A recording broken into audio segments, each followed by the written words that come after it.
네, 하나님 말씀은 히브리서 6장 9절에서 12절 말씀입니다. 히브리서 6장 9절에서 12절까지의 말씀입니다. 히브리서 6장 9절에서 12절 말씀. 히브리서 6장 9절에서 12절 말씀 우리 같이 함께 합독하도록 하겠습니다. 히브리서 6장 9절에서 12절입니다. 사랑하는 자들아, 우리가 이같이 말하나 너희에게는 이보다 더 좋은 것, 곧 구원에 속한 것이 있음을 확신하노라. 하나님은 불의하지 아니하사 너희 행위와 그의 이름을 위하여 나타낸 사랑으로 이미 성도를 섬긴 것과 이제도 섬기고 있는 것을 잊어버리지 아니하시느니라. 우리가 간절히 원하는 것은 너희 각 사람이 동일한 부지런함을 나타내어 끝까지 소망의 풍성함에 이르러 게으르지 아니하고 믿음과 오래 참음으로 말미암아 약속들을 기업으로 받는 자들을 본받는 자 되게 하려는 것이니라. 아멘. 오늘은 더 좋은 것이라는 제목의 말씀을 함께 은혜를 나누겠습니다. 김병삼 목사의 모든 날이 은혜스럽다라는 책에 실린 내용입니다. 그 책에 보면 어느 잡지사 인터뷰를 하다가 이런 질문을 받았습니다. 목사님은 하나님을 위해 뭘 하세요? 이런 질문을 받으셨는데 아마도 기자가 목회자에 대한 기대나 환상을 가지고 특별한 대답을 원했던 것 같습니다. 그런데 김 목사님이 그 질문을 들을 때 갑자기 머리가 하얗게 되었다고 합니다. 아무리 생각해도 하나님을 위해서 특별히 내세울 만한 그런 일이 없었던 겁니다. 예전에도 그런 문제를 가지고 많이 씨름했다고 합니다. 하나님, 제가 무엇을 해야 하나님이 기뻐하시죠? 저에게 어떤 소명을 주셨죠? 그걸 알아야 하나님 원하시는 그 기뻐하시는 일을 할 수 있지 않겠습니까? 김 목사님은 목회를 하면서 깨달은 것은 하나님을 위해 뭔가를 열심히 한다고 하는데 별로 하나님과 친밀해지는 것 같지 않았다고 했습니다. 하나님도 기뻐하시지 않는 것 같다고 했습니다. 그래서 우리가 하나님을 위해서 무엇을 할 수 있을까? 우리가 얼마나 하나님의 마음을 만족하게 할 수 있을까? 이런 질문을 늘 하게 되는데 여러분은 어떻습니까? 여러분은 하나님을 위해 무엇을 하고 있습니까? 사실 우리가 하나님을 위해서 한다고 하는데 우리 자신을 위한 일일 때가 많습니다. 하나님 일을 한다고 하면서 내 욕심으로 행하는 일이 많습니다. 교회에 나오는 것도, 거룩하게 보이려고 하는 것도, 물질과 헌신하는 것도 정말 하나님을 기쁘시게 하는 모습인가? 이런 질문을 해볼 수 있습니다. 그런데 사실 하나님께서 기뻐하시는 것은 믿음이 있는 사람을 기뻐하십니다. 믿음을 가지고 행하는 모든 일은 하나님이 다 받으시고 기뻐하십니다. 믿음이 없이는 하나님을 기쁘시게 하지 못합니다. 그래서 이 믿음이 있어야 되는데 이 믿음이라고 하면 착각하는 경우가 많습니다. 두 가지 부류를 볼 수 있는데 자신이 크리스찬이라고 하면서 믿음이 없는 사람입니다. 예전에 제가 이스라엘에 있을 때 유럽의 젊은이들과 함께 키부츠에서 생활했습니다. 그래서 모든 발렌티어가 오면 항상 제가 물어보는 것이 종교가 무엇이냐고 물어봅니다. 대부분이 북유럽 젊은이들이었는데 모두 다 자신은 크리스찬이라고 합니다. 그래서 크리스찬이라고 하니까 좀 반가워서 대화를 하려고 하면 이야기가 되지가 않습니다. 성경에서도 잘 모르고 주님의 은혜도 경험한 적이 없습니다. 제가 본 바로는 그냥 그 문화가 다 크리스찬 문화이니까 자신이 크리스찬이다라고 생각합니다. 그리고 술도 아주 많이 마시고 기도한 거를 본 적이 없고 주일에도 예배 드리지 않습니다. 구별된 삶이 없습니다. 그래도 그 문화권에 사니까 자신들은 그냥 크리스찬이다 이렇게 말하는 것입니다. 또 한 부류는 믿음을 가진 듯한데 끝까지 가지 못하는 경우입니다. 제가 유스그룹을 담당할 때 그 아이들을 이제 가르치면 다들 예수님 잘 믿겠다고 합니다. 너 어른이 돼서도 잘 믿어야 한다면 잘 믿는다고 합니다. 제가 보기에 어른이 되면 믿지 않을 것 같은 그런 아이들도 있습니다. 열심히 신앙생활 하지 않을 것 같은데 정말 어른이 되면 교회 안 나가는 아이들도 상당히 있습니다. 정말 믿음이 있다면 그 믿음을 가지고 하나님을 끝까지 예배해야 되는데 이 어른이 되어서 교회를 안 나가는 아이들도 있습니다. 물론 다시 올 줄로 믿습니다. 다시 교회로 올 줄로 믿는데, 믿음을 가질 줄로 믿는데, 온전한 믿음을 끝까지 유지해야 되는데 믿음을 갖고 있다가 포기하는 그런 부류가 있습니다. 그래서 이 믿음이 있어야 하나님이 기뻐하시고, 이 믿음을 가지고 행하는 모든 일은 하나님께서 받아주시는 겁니다. 그래서 하나님을 위해서, 하나님을 기쁘게 하기 위해서 뭐 특별한 뭘 해야 되는 것이 아니라 믿음을 가지고 하나님 나라를 위해서 하는 일, 그런 일들을 하나님이 기뻐하시는 겁니다. 그래서 우리가 잘못된 믿음에 있지 않은지를 돌아봐야 하는데, 야고보서 2장 19절에서 20절 말씀입니다. 내가 하나님은 한 분이신 줄을 믿느냐? 잘하는도다. 귀신들도 믿고 떠느니라. 아, 허탄한 사람아, 행함이 없는 믿음이 헛것인 줄을 알고자 하느냐. 귀신들도 믿는다는 겁니다. 믿고 떤다고 합니다. 그래서 나는 크리스찬이다라고 하는데 예수님을 믿는 것 같은데 실제로 그 예수님을 믿는 그 믿음의 삶, 드러나는 삶이 없으면 그 믿음은 헛것입니다. 죽은 믿음입니다. 그래서 어떤 분들은 이 믿음이 있다고 생각하는데 실제적인 믿음의 삶을 살지 않으면 그 믿음이 헛것일 수 있다는 것입니다. 또 어떤 분들은 믿음을 단순히 종교적인 감정으로만 생각합니다.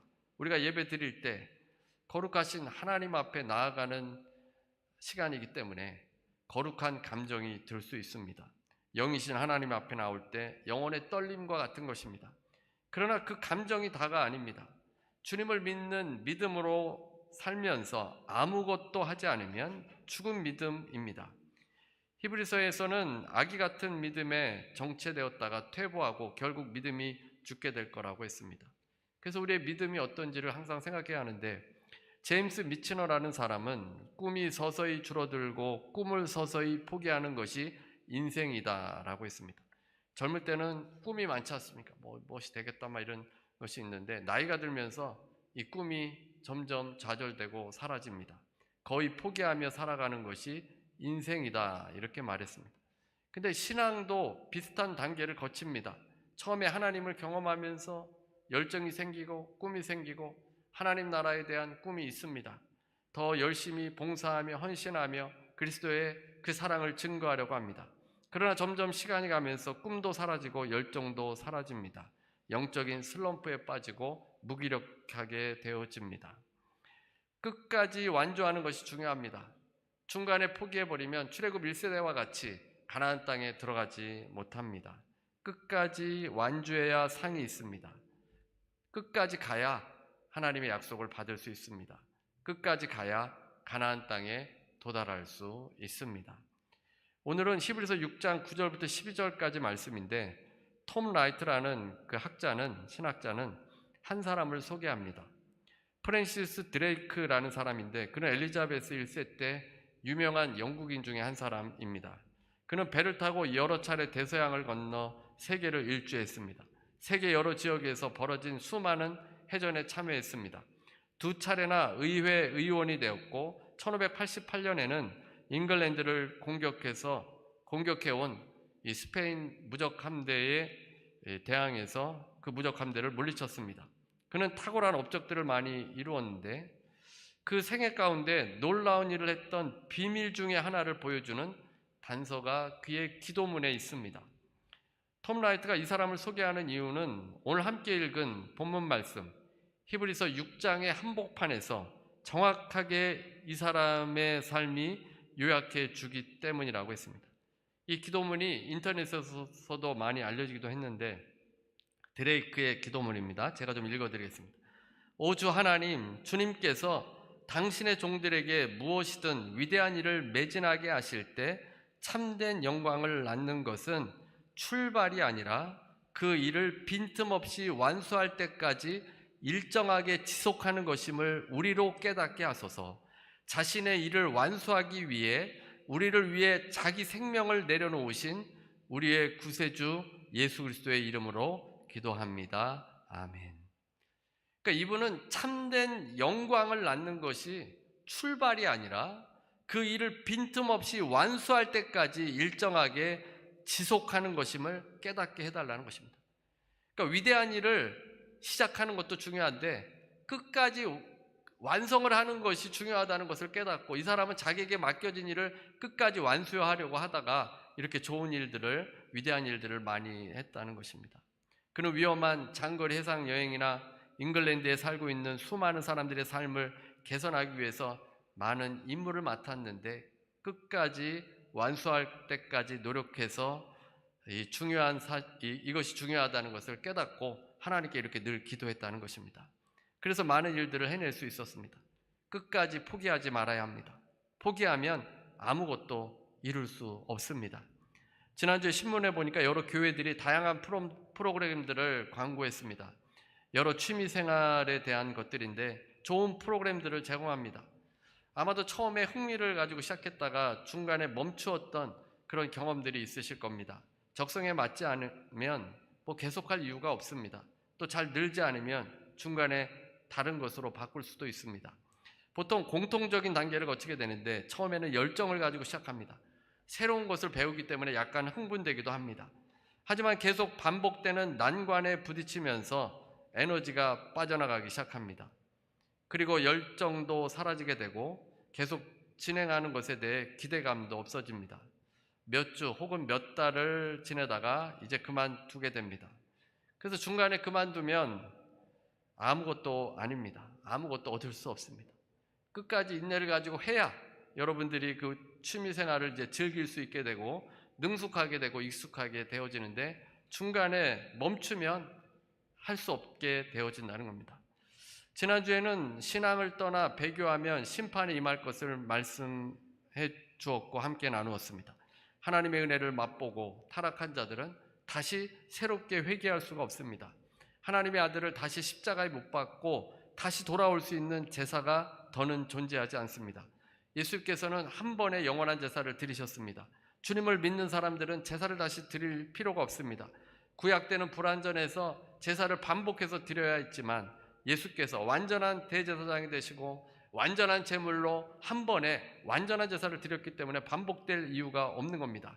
그런데 주님 안에 들어와 있는 사람이 다시 타락해서 그 아들 예수 그리스도를 저주하고 이제 나가버렸다면 다시 돌아올 제사는 남아있지 않는 것입니다.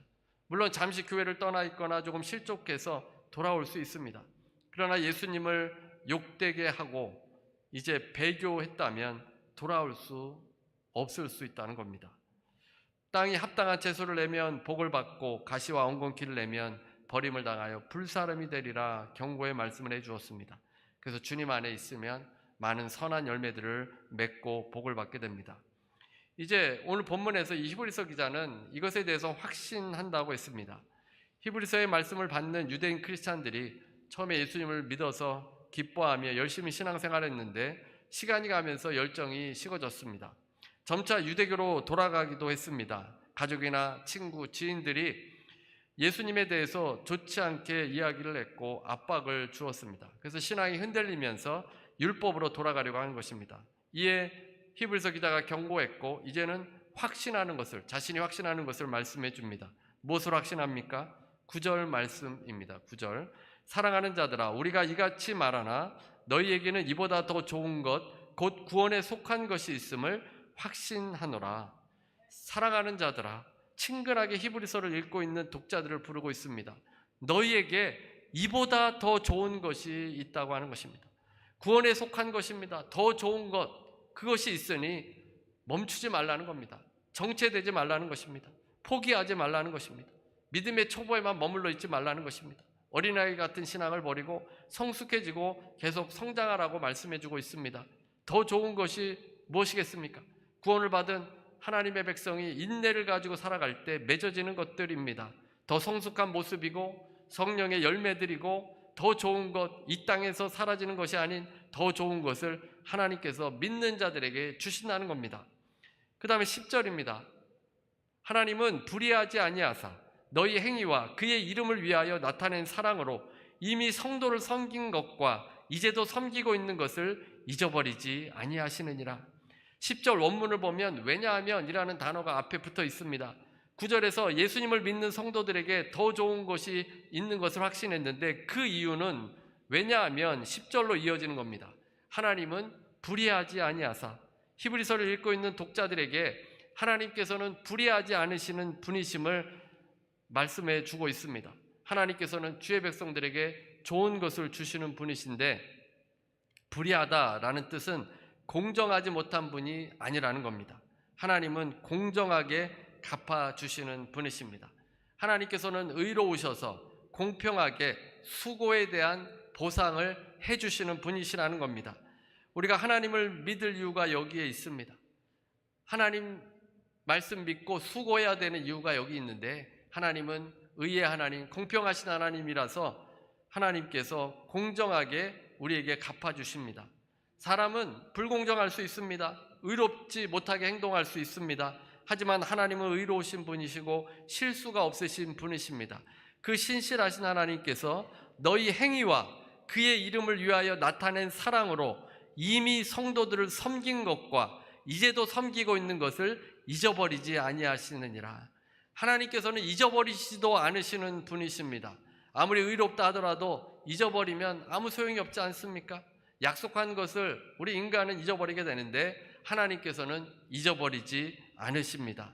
너희 행위와 그의 이름을 위하여 나타낸 사랑으로 성도를 섬긴 것, 세번역에서는 여러분의 행위와 하나님의 이름을 위하여 나타낸 사랑이라고 번역을 했습니다. 행위와 하나님을 위한 사랑, 곧 성도를 섬긴 것, 하나님께서 잊지 않으신다는 것입니다. 히브리서를 읽고 있는 이 유대인 크리스찬들은 성도들을 잘 섬겼던 것 같습니다. 아예 섬기지 않았다면 이런 말도 하지 않았을 겁니다. 이들을 격려한 말씀입니다. 하나님의 사랑으로 성도를 섬기는 것 계속하라는 것입니다. 마태복음 10장 42절입니다. 또 누구든지 제자의 이름으로 이 작은 자 중 하나에게 냉수 한 그릇이라도 주는 자는 내가 진실로 너희에게 이르노니 그 사람이 결단코 상을 잃지 아니하리라 하시니라. 예수님께서도 작은 자에게 냉수 한 그릇 준 것, 그 상을 잃지 않는다는 겁니다. 하나님께서 상을 주시는 것입니다. 일을 하지 않으면 받을 것이 아무것도 없습니다. 그러나 내가 수고하더라도 누군가에게 도움을 주고 누군가를 섬긴 것, 하나님께서 수고한 대로 부어주시는 분이시다는 겁니다. 공정하신 하나님이십니다. 사람을 알아주지 않을지 몰라도 하나님께서 다 기록하시고 수고한 대로 갚아주시는 분이십니다. 근데 사람을 도와주는 것이 쉬운 일입니까? 결코 쉬운 일이 아닙니다. 내 시간과 물질과 에너지를 사용해야 합니다. 또 도와준다고 항상 기분 좋은 반응만 오는 것이 아닙니다. 때로는 오해받기도 하고 일이 잘 안 돼서 더 안 좋아질 수도 있습니다.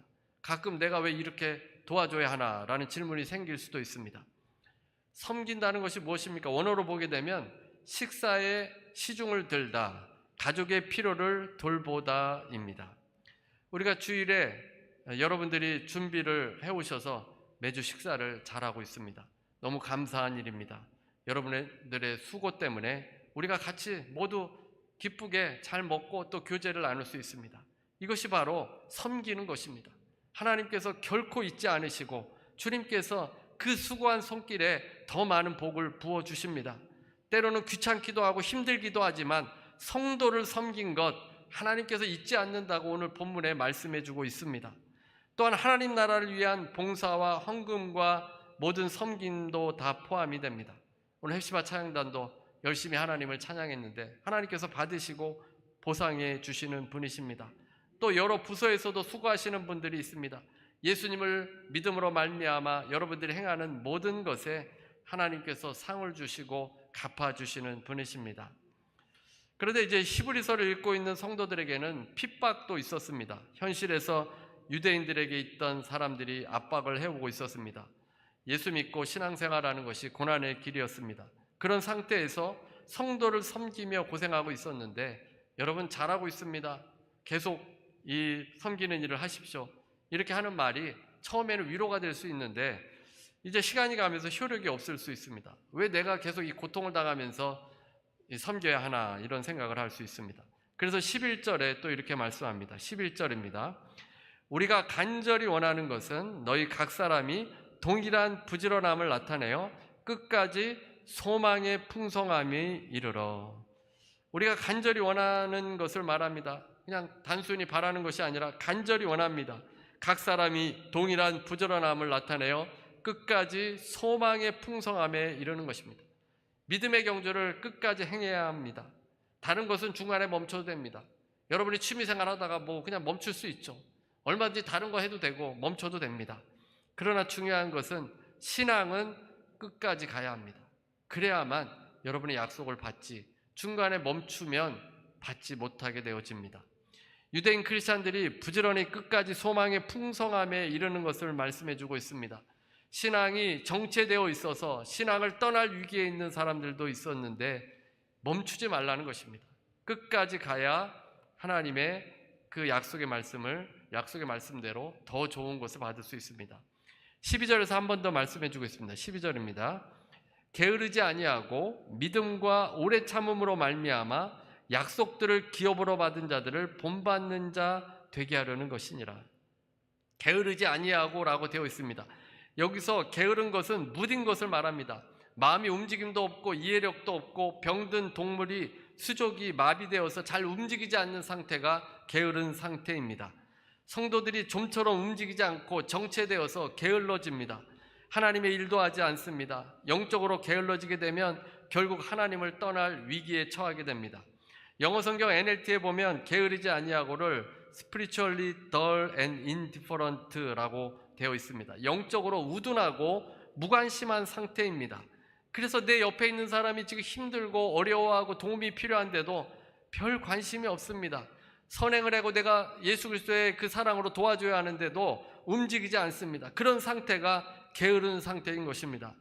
우리가 크리스찬이라고 하면서도 이런 사람들 주위에서 많이 보게 됩니다. 교회 나가지도 않고 그냥 게으르게 머물러 있습니다. 신앙의 활동이 없는 믿음입니다. 죽은 믿음입니다. 영적으로 병들어 있는 상태, 게으른 상태입니다. 믿음을 포기한 모습입니다. 그래서 성도들에게 말씀을 주고 있습니다. 믿음과 오래 참음으로 말미암아 믿음, 온전한 믿음을 가져야 하고 오래 참음이 있어야 합니다. 끝까지 견디어내야 합니다. 예수님을 나의 구주로 받아들이는 그 믿음을 가지고 오래 참음으로 살아야 합니다. 약속을 기업으로 받는 자들을 본받는 자 되게 하려는 것이라고 했습니다. 이 고대 헬라 세계에서는 다른 사람의 말과 행동을 그대로 흉내내는 것을 이 미모스라는 단어를 사용했는데 이 단어가 쓰였습니다. 배우를 지칭할 때도 미모스라고 했습니다. 그래서 그대로 따라하는 것입니다. 어떤 사람이 다른 사람을 그대로 본받거나 모방하는 것을 말합니다. 그러니까 이 성경에 오래 참음으로 끝까지 하나님의 그 약속의 그 열매들을 맺은 사람들을 우리에게 모방하라, 본받아라, 그대를 따라하라는 겁니다. 아브라함만 하더라도 하나님께서 아들 이삭을 주신다고 했는데 즉시 주지 않으셨습니다. 몇 년 걸렸습니까? 25년 걸렸습니다. 하나님께서 주신다 하면서도 1년이 지나고 2년이 지나고 3년이 지나도 하나님께서는 즉시 그 아들을 주지 않고 오래 참고 기다리도록 한 것입니다. 아브라함이 포기하지 않았습니다. 끝까지 하나님 말씀 믿고 하나님 붙들었을 때 그 아들 이삭을 받게 되었습니다. 더 좋은 것은 오래 참을 때 여러분들이 받게 될 수 있습니다.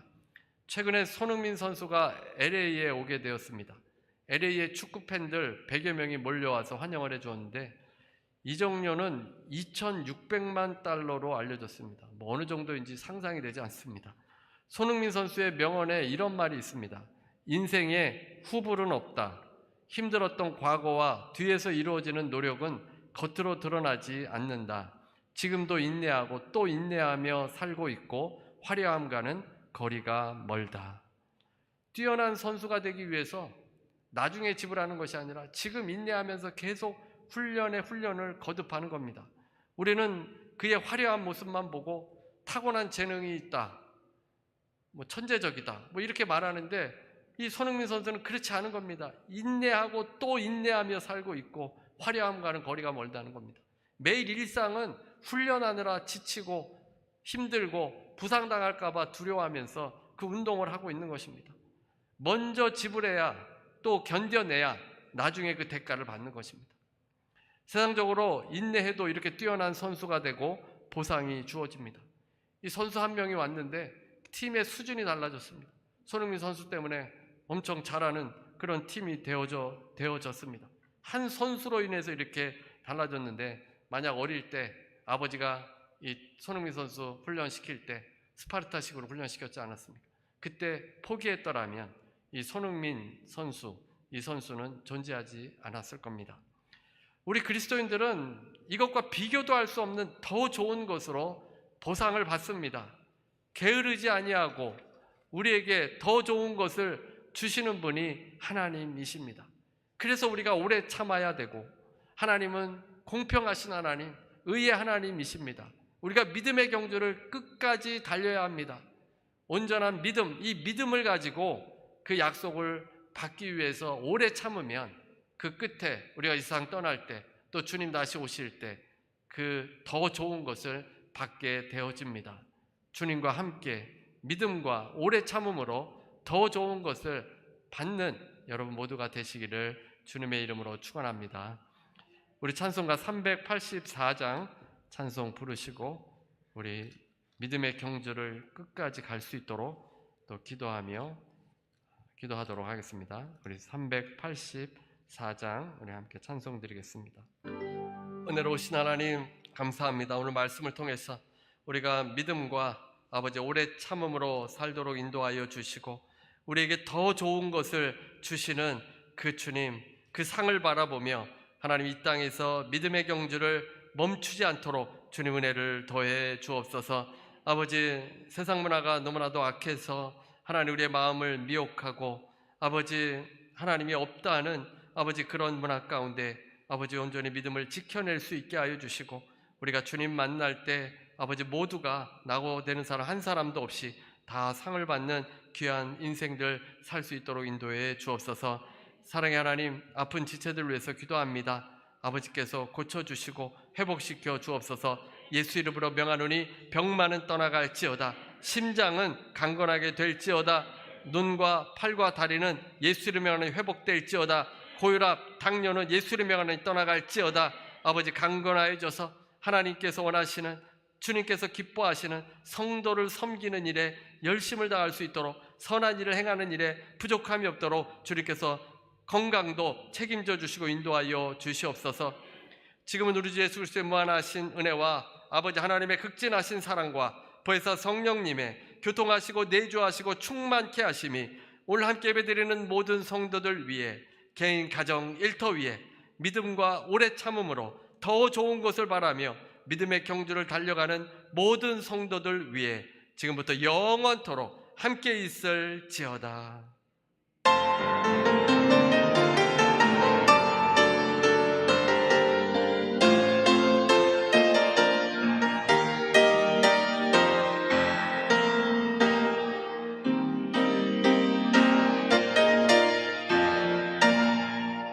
하나님께 감사의 박수 드리시죠.